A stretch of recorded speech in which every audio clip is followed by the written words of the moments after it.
ছোটবেলায় মা যখন পড়াতে বসতো, মনা কালকে তোর অঙ্ক পরীক্ষা না? হ্যাঁ হ্যাঁ মা, কালকে আমার অঙ্ক পরীক্ষা। দেখি নামতাটা বের কর, নামতা ধরবো। বল পাঁচে ঘরে নামতাটা বল। পাঁচে কে?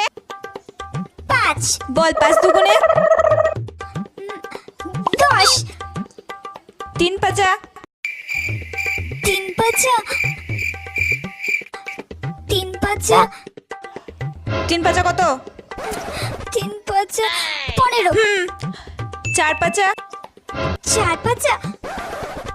মা আমার খুব দাঁতে ব্যথা কিসে করছে। দাঁতে ব্যথা করছে? পড়তে বসে তখন দাঁতে ব্যথা পেটে ব্যথা শুরু হয়ে যায়। 4 পাঁচা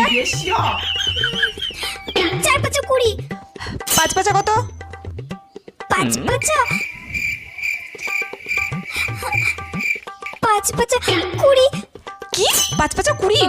4 পাঁচা যদি 20 হয় তাহলে 5 পাঁচা 20। আর তুই পরীক্ষা থেকে কি লিখবি? এত পড়িয়ে তুই কি লিখবি?